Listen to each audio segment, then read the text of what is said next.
अब हम करेंगे क्वेश्चन नंबर 5 का बी पार्ट। इसमें हमें इन तीनों को मल्टीप्लाई करना है। इसमें हम यूज़ करेंगे associative property.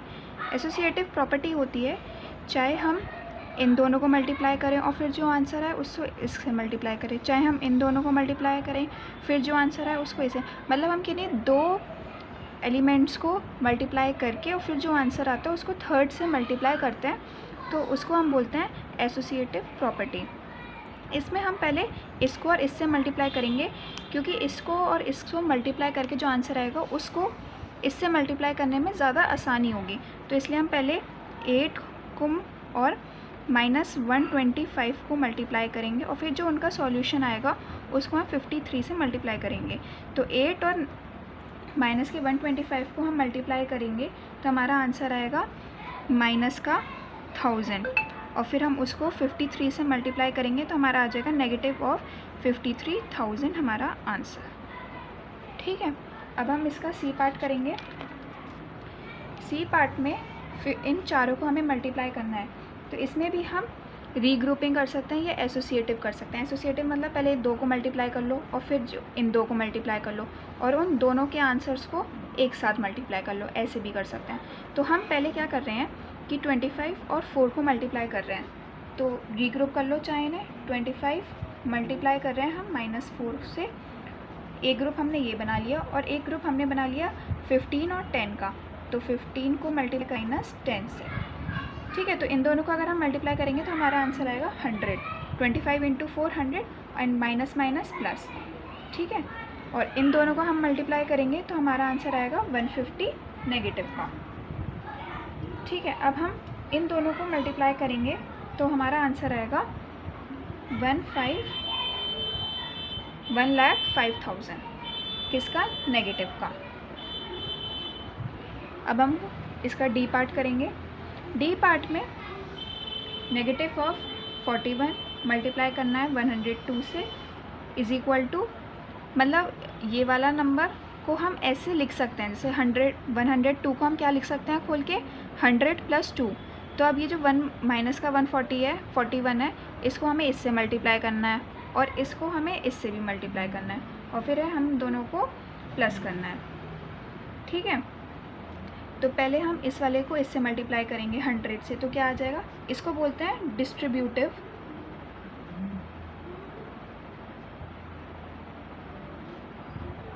Property. Distributive property में हमने क्या किया, इसको इसके साथ भी डिस्ट्रीब्यूट कर दिया और इसको इसके साथ भी डिस्ट्रीब्यूट कर दिया। ठीक है, तो -41 को 100 से मल्टीप्लाई करेंगे तो -4100 आ जाएगा, प्लस अब हम -41 को इससे मल्टीप्लाई करेंगे तो 82 आ जाएगा। 2 1 ज़ा 2 और 4 2 ज़ा 8 किसका, नेगेटिव का। अब माइनस का 4100 plus minus -82 and minus minus plus, तो इन दोनों को हम प्लस कर देंगे तो 14182 आ जाएगा एंड साइन कौन सा आएगा, माइनस का। तो ये हमारा आंसर आ गया। ठीक है, अब हम इसका ई पार्ट करेंगे। ई पार्ट में 625 को मल्टीप्लाई करना है इससे, और मतलब इन दोनों को हम एक साथ सॉल्व कर लेंगे और इन दोनों को हम एक साथ सॉल्व कर सकते हैं। या तो एक तरीका ये है, या फिर हम क्या कर सकते हैं 625 को हम कॉमन निकाल लेंगे, क्योंकि इधर भी 625 है इधर भी 625 है, तो मैं कॉमन निकालूँ तो हमें हमारे लिए थोड़ी सी कैलकुलेशन ईजी हो जाएगी। तो 625 को मैंने बाहर निकाल लिया। अब इधर क्या बचा, माइनस का 35 है ना, और इधर क्या बचा,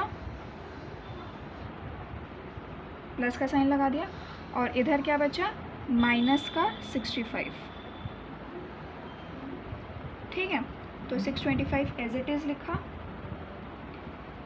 माइनस का 35 प्लस माइनस -65 और माइनस माइनस प्लस करेंगे तो 35 + 65, 5 और 5 10, 1 कैरी, 6 7 8 9 और ये 10, 100। तो 625 और साइन मल्टीप्लाई करेंगे, इन दोनों को सॉल्व करके क्या आया, 100 का आएगा माइनस का 100 और इसको हमको मल्टीप्लाई कर देंगे तो 62500 किसका, माइनस का। ठीक है, समझ में आया। इसका ई पार्ट हो गया है। अब हम इसका एफ पार्ट करेंगे। एफ पार्ट में देखो, इसको भी हम क्या कर सकते हैं, डिस्ट्रीब्यूट कर दिया, इसको इससे मल्टीप्लाई किया, इसको इससे मल्टीप्लाई किया, तो हमारा आंसर सेम ऐसे ही आएगा। या तो ये कि 50 - 2 करो, 48 आ गया, और फिर इतने बड़े नंबर को मल्टीप्लाई करो, या फिर सिंपली हम क्या कर सकते हैं, डिस्ट्रीब्यूट कर सकते हैं, डिस्ट्रीब्यूटिव प्रॉपर्टी। डिस्ट्रीब्यूटिव प्रॉपर्टी में क्या करा हमने, 7 को मल्टीप्लाई किया 50 से, माइनस किया 7 को मल्टीप्लाई किया 2 से। तो ये अब इसके लिए हमारे लिए कैलकुलेशन ईजी हो गई। जो हम प्रॉपर्टीज़ यूज़ करते हैं इसको हम अपनी कैलकुलेशन ईजी बनाने के लिए यूज़ करते हैं।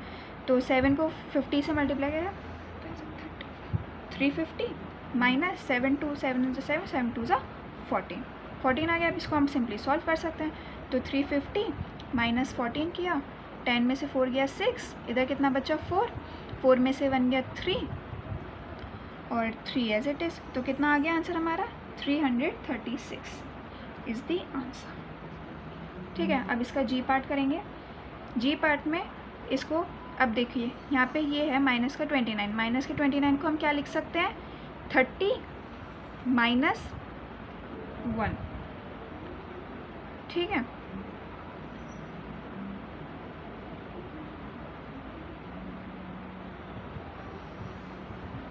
तो अब ये जो 30 है इसको इससे भी मल्टीप्लाई करना है, और ये जो 17 है नेगेटिव का, इसको हमें इससे भी मल्टीप्लाई करना है और इसको हमें इससे भी मल्टीप्लाई करना है। ठीक है, तो वही डिस्ट्रीब्यूटिव प्रॉपर्टी भी हो रही है इसमें।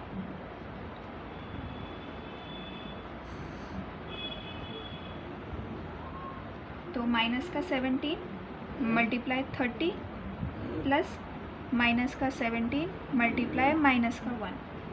ठीक है, तो अगर हम इसको और इसको मल्टीप्लाई करेंगे तो हमारा आंसर आएगा माइनस का 510 प्लस, और इसको और इसको मल्टीप्लाई करेंगे 17 1 जा 17 माइनस माइनस प्लस, तो ये हो जाएगा हमारा नेगेटिव का, ये हो जाएगा हमारा पॉजिटिव का। इसको हम सॉल्व करेंगे तो हमारा आंसर आएगा माइनस का 493। ये आ गया हमारा आंसर। अब हम इसका एच पार्ट करेंगे। एच पार्ट में इसको मल्टीप्लाई करना है इससे, और फिर जो हमारा आंसर आएगा उसको हमें इससे प्लस करना है। या फिर हम सिंपली क्या कर सकते हैं, यहाँ पे हम 1 ले लें, यहाँ पे कुछ भी मल्टीप्लाई करने के लिए नहीं है, यहाँ पे एक मल्टीप्लाई करने के लिए है नंबर पर, लेकिन यहाँ पे नहीं है, तो हम यहाँ पे 1 ले लेंगे। तो माइनस का 57 ताकि हम कॉमन निकाल सके, माइनस का 19 प्लस 57 मल्टीप्लाई 1 कर लिया मैंने, तो रहेगा तो ये 57 ही। अब इसमें से 57 हम कॉमन निकाल सकते हैं। ठीक है, तो 57 मैंने बाहर कॉमन निकाल लिया, तो अंदर क्या बचेगा, माइनस माइनस प्लस 19, और इधर क्या बचा, प्लस का 1 कॉमन। ठीक है, अब 57 इंटू 19 प्लस 1 20। अब 57 को हम सिर्फ 20 से मल्टीप्लाई करेंगे तो हमारा आंसर आ जाएगा 1140।